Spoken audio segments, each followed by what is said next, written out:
At call to the public, we have Sean. If you'd like to come, make your way up here to the. What we'll do is give you a couple minutes to, if you can state your name and. My name is Sean Mattson. I am president of the Phoenix Police Sergeants and Lieutenants Association, where we represent 500 hardworking sergeants and lieutenants of the Phoenix Police Department. Mr. Chairman, members of the committee, thank you very much for the opportunity to speak. Phoenix Police Department is on the verge of deploying a 5/8 model in West Phoenix in one of our busiest precincts. Where myself and my organization encourage the department to continue to look at things so that we can operate in a more efficient and manner and put more cops on the street and save money. I think that this is the wrong plan. I think when we talk about efficiency and talk about cost-saving measures and more cops on the street, we need to do so without sacrificing safety and service to the community. I think that the plan that's about to be implemented does both, sacrifices both of those items. All ranks are frustrated right now with the potential of transitioning to a 5/8 model.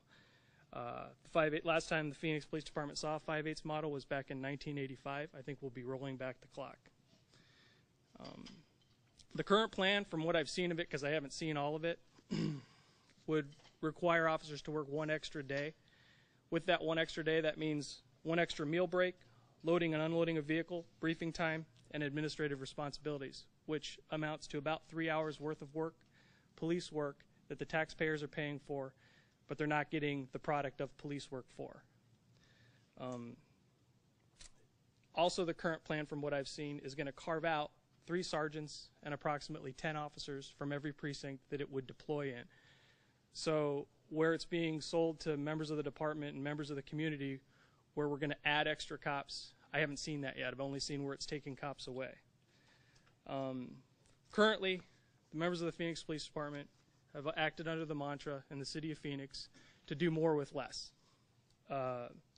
We're taxed already. We have depleted resources. We have depleted manpower.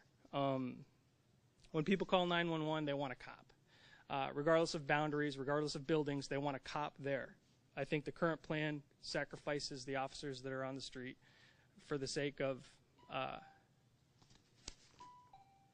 Mr. Chairman, am I permitted to, thank you, sir, without sacrificing members of this on the street. There's been studies, one study done, and that's the Berkshire report. Berkshire report needed to justify its existence, so it's going to have to say that we need to make some cuts and do some things differently.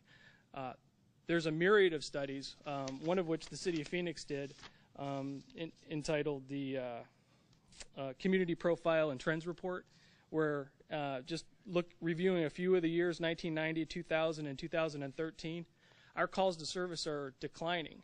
Our major crimes are declining. Our cops on the street continue to increase. Our population of officers responding to calls. I think when a citizen calls 911, they want the cop there, regardless of the building, regardless of the beat area. I also believe that, okay, yes, sir. I think my organization is willing to look at more efficient models, but we can only do that with open and honest communication with us and communication with the public. Thank you, sir. Thank you so much. Any questions for Sean? All right. Danny, was that?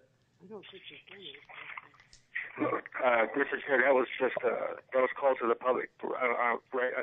I mean, I have some comments on that particular item, but I don't know if this is appropriate here. Maybe in the future agenda item. I apologize. It's called to the public. We can have staff look into that. Thank you so much for that, sir. And then we have Joe.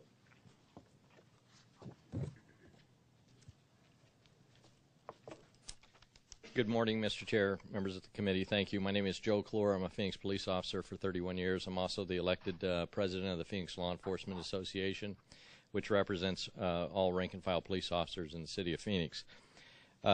First and foremost, let me say that Phoenix police officers and myself are absolutely committed to this community and providing the absolute best and most efficient law enforcement service known to mankind.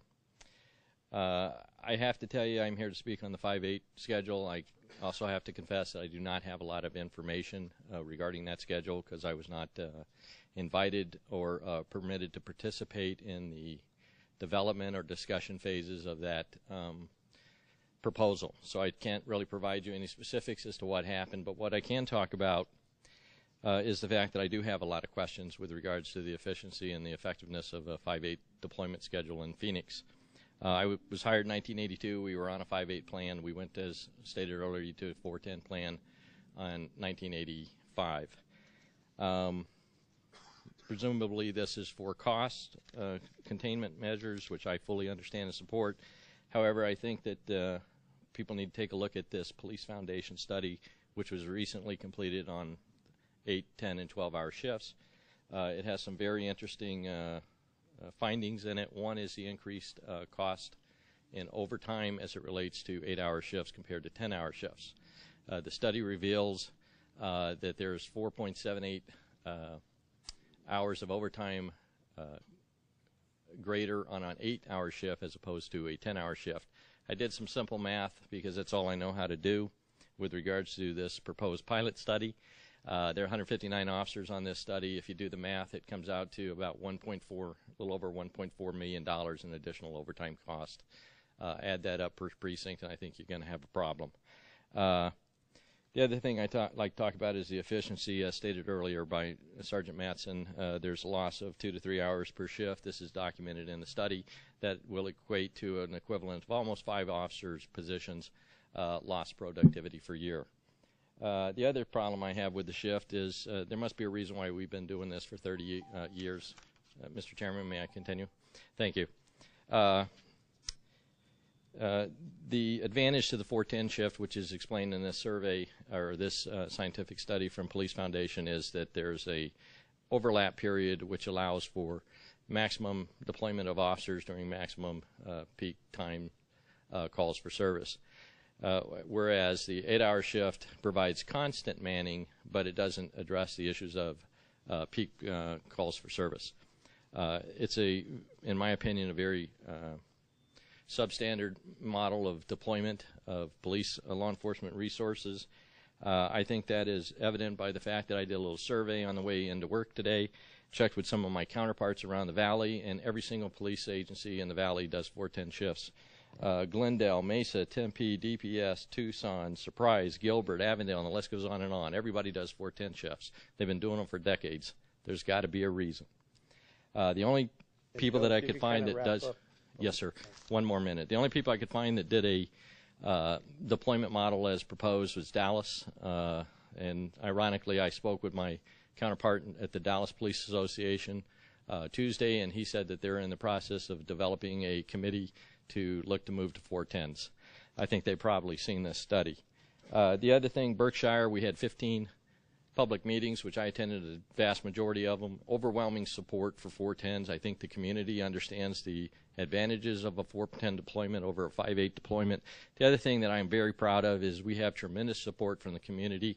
They understand, and it's a difficult job, and they care about our officers. They actually care about their family lives and their commitments that they make to provide this service, and it's an honor to do so. Thank you, sir.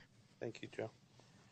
Can I have staff maybe look into the? Can we get a copy of that report that Mr. Clure was talking about, and also if we can have each of our members look into that issue about the overtime and the loss of positions and the communication between I guess our chief and our unions.